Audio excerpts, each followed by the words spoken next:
I would like to tell you a story.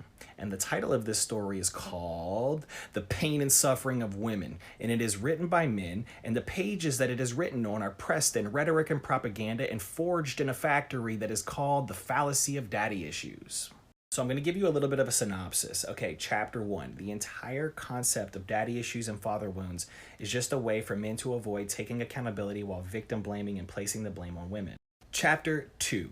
Another layer of this sexist concept is how they go on to put an imaginary group of men over here called assholes, and then they put another imaginary non-existent group of men over here called the not assholes. And what they do is say that every time you encounter an asshole, aka the bad guy, it's your fault because you're subconsciously gravitating towards that because of your repetition compulsion or whatever Freudian shit they're pulling off of Wikipedia.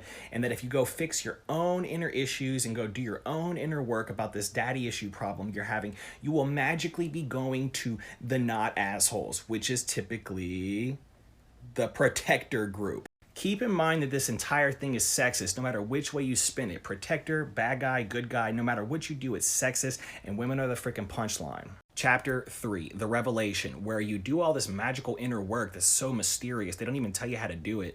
And then you finally get to the good guys, and guess what? He still cheats on you because there's no magical little group of assholes and magical little group of not assholes, protectors, whatever you want to call them. There's just the modern male cultural upbringing and culturally entrenched, extremely problematic male behaviors.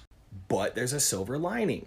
Chapter 4, the conclusion. The conclusion is that even though there is seemingly no hope, there is hope. And what does this hope look like? And this hope looks like a man who is emotionally intelligent, a man who is emotionally mature, a man who is willing to be vulnerable with you, and a man who understands the significance of the division of household labor and how a lack thereof on his part can create a relationship-ending level of emotional labor on his wife.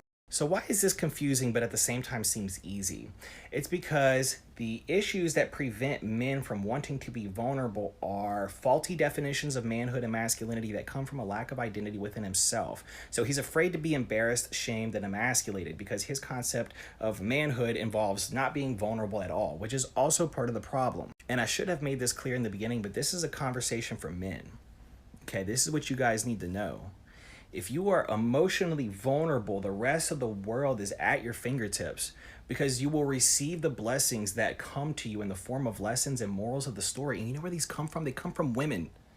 Okay, when women are telling you about yourself and you're getting all offended and pissed off because you want somebody to validate you, you're missing out on a lesson. She went out of her day, out of her way to enlighten you, and you're just pissed off at her. So whenever a woman tells you about yourself, stop and listen because she went out of her way, took the time out of her valuable ass day to enlighten you. So you need to be thankful and stop taking it so personal and so pissy and getting all sassy whenever a woman tells you about yourself and you feel so goofy you got a freaking roast her in return. You're not learning anything. You're throwing that lesson back in her face. That's her trying to help you. And yeah, she's busy, especially if she's a stay-at-home mom. She's cleaning the shit out of your drawers 24/7 just to come home and not be thanked by you.